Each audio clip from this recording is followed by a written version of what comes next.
আসসালামু আলাইকুম দর্শক। মুসলিম বোনের হিন্দু ছেলেকে বিয়ে করেছে ডক্টর জাকির নায়েকের কাছে প্রশ্ন, এখন সে কি করবে, তার কি করণীয়? আসুন ভিডিওটা দেখি। তার স্বামী হিন্দু ধর্ম পালন করে। এখন সে এবং তার পরিবার বিষয়টাকে সহজভাবে নিতে পারছে না। তাই আহ, দয়া করে এ বিষয়ে কিছু বলবেন কি? কারণ সে এ ব্যাপারে দ্বিধাদ্বন্দ্বে আছে, আর ও লোকটাকে সে প্রচন্ড ভালোবাসে। প্রশ্নটা ঠিক করে বুঝছি না বোন। আপনি বললেন একজন মুসলিম মেয়ে হিন্দু ছেলেকে বিয়ে করেছে আর সে ভালোবাসা ছাড়া কিছু বোঝে না, সে এখন কি করবে, এটাই কি প্রশ্ন বোন?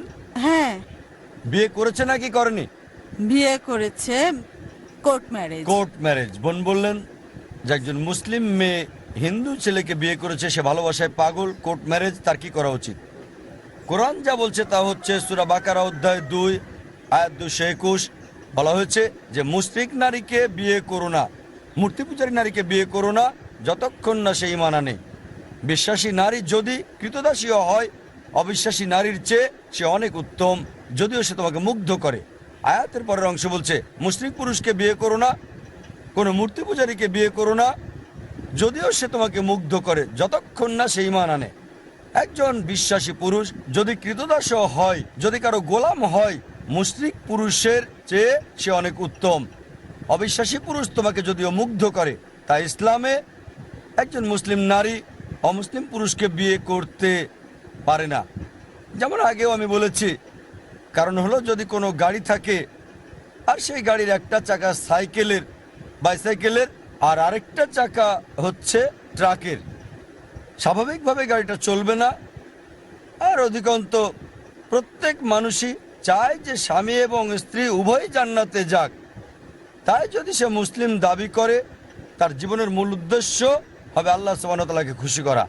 যেমন আমি বলেছি যে কোরআন বলছে সূরা নিসা অধ্যায় 4 আয়াত 48, সূরা নিসা অধ্যায় 4 আয়াত 116, আল্লাহ যে কোনো গুনাহ ক্ষমা করবেন, তবে শিরক করার গুনাহ, তার সাথে শরীক করার গুনাহ তিনি কখনোই ক্ষমা করবেন না। সুতরাং কিভাবে সে এমন জীবনসঙ্গী বেছে নিতে পারে যার উদ্দেশ্যই ভিন্ন? তার মানে হতে পারে আপনি স্বার্থপর, আপনি জান্নাতে যেতে চান, জীবনসঙ্গী জান্নাতে যাক সেটা চান না। তাই যদি সত্যিই সে স্বামীকে ভালোবাসে, আলটিমেটাম দিতে পারে, যদি এই অবস্থায় থাকো জান্নাতে যেতে পারবে না, তাই আলটিমেটাম দেন, যদি আমাকে চাও ইসলাম গ্রহণ করো, তুমিও জান্নাতে যেতে পারবে। যদি ইসলাম গ্রহণ করো আমি তোমার সাথে আছি, অন্যথায় আমি তোমার সাথে নাই, যাতে করে এই দুনিয়ার সেরাটা পায় আর সেই পুরুষ উভয় জগতে সফল হতে পারে। দর্শক, ভিডিওটা ভালো লাগলে লাইক কমেন্ট শেয়ার করবেন।